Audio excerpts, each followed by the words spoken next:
ঈদ মানে খুশি, ঈদ মানে আনন্দ।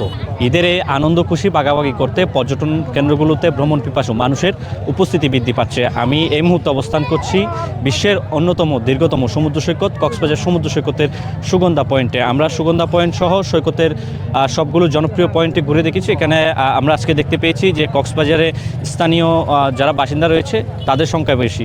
কেউ কেউ পরিবার পরিজন, কেউ কেউ বন্ধুবান্ধব, আবার কেউ কেউ তাদের যে অফিসের কলিগ কিংবা সহকর্মী যারা ছিল তাদেরকে নিয়ে বেড়াতে এসেছে। সকাল থেকে কক্সবাজারে গুড়ি গুড়ি বৃষ্টি হচ্ছে, যে কারণে কিন্তু পর্যটন কেন্দ্রগুলোতে যেরকম পর্যটকের উপস্থিতি আশা করা গেছিল তার চেয়ে কিছুটা কম আছে, তবে যা আছে তা নেহাতই কম নয়। এবার এছাড়াও আমরা দেখতে পেয়েছি যে আগত পর্যটকরা কেউ কেউ কিন্তু সমুদ্র গোসলে মেতে উঠেছে, কেউ কেউ সমুদ্র পাড়ে থাকা যে বিভিন্ন রাইড আছে, ঘোড়া ride, jet ski ride, beach bike ride, এগুলো তারা উপভোগ করছেন। আবার কেউ কেউ সৈকতের বালিয়াড়িতে থাকা কিটকট চেয়ারগুলোতে বসে কিন্তু সৈকতের যে বালিয়াড়ির সাথে সমুদ্রের যে মিতালি, সেই মিতালি উপভোগ করছেন। শুধুমাত্র কক্সবাজার সমুদ্র সৈকত নয়, কক্সবাজারে যে অন্যান্য পর্যটন কেন্দ্রগুলো রয়েছে, বিশেষ করে মেরিন ড্রাইভ সংলগ্ন সমুদ্র সৈকত, হিমছড়ি পাথুরে ঝর্ণা, ইনানির পাথুরে সৈকত, পাটুয়ারটেক পাথুরে সৈকত, রামুর যে বুদ্ধ মন্দিরগুলো, মহেশখালীর বুদ্ধ মন্দিরগুলো সহ কক্সবাজারের আশেপাশে যে পর্যটন কেন্দ্রগুলো রয়েছে প্রত্যেকটিতে কিন্তু পর্যটকদের ভিড় বা ভ্রমণ পিপাসু মানুষের ভিড় বৃদ্ধি পেয়েছে। যদিও এখানে বাইরের পর্যটকের তুলনায় স্থানীয়দের সংখ্যা বেশি, এবং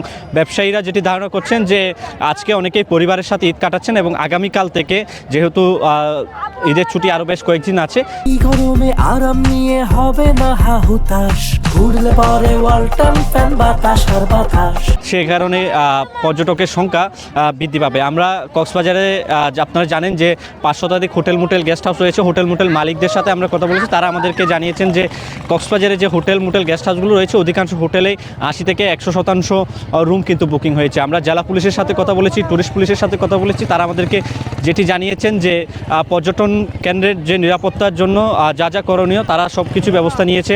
কক্সবাজার শহর সহ গুরুত্বপূর্ণ পর্যটন কেন্দ্রগুলোতে নিয়মিত সদস্যের পাশাপাশি সিভিল ড্রেসে তাদের টহল বৃদ্ধি করা হয়েছে। সিসিটিভি ক্যামেরার মাধ্যমে কিন্তু সৈকতের গুরুত্বপূর্ণ পয়েন্টগুলোতে তারা নজরদারি করছেন।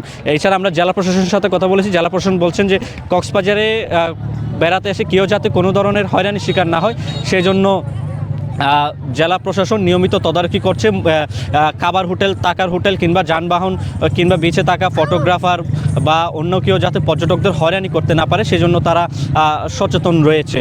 এছাড়া আমরা সিসেফ লাইফগার্ড সংস্থার সাথে কথা বলছি। সিসেফ লাইফগার্ড সংস্থাটি মূলত হচ্ছে সৈকতে সমুদ্র গোসল করারত পর্যটকদের নিরাপত্তা কাজ করে থাকে। তারা আমাদেরকে যেটি জানিয়েছেন যে রমজানের 1 মাস কক্সবাজারে পর্যটকের সংখ্যা কিছুটা কম ছিল। এই সময় তাদের যে উদ্ধার তৎপরতার যে স্কিলগুলো রয়েছে সেই স্কিলগুলো তারা কিন্তু ডেভেলপ করে নিয়েছে, যাচাই বাছাই করে নিয়েছে, এবং আগামীকাল থেকে কক্সবাজারের যে 3টি সমুদ্র সৈকত রয়েছে জনপ্রিয় পয়েন্ট, লাবণী, সুগন্ধা এবং কলাতুলি, এই 3টি পয়েন্টেই তারা 27 জন সদস্য সিসেফ লাইফগার্ডের তারা দায়িত্ব পালন করবে।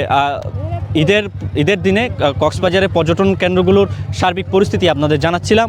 আমি মিশু দাশগুপ্ত, কালের কণ্ঠ, কক্সবাজার।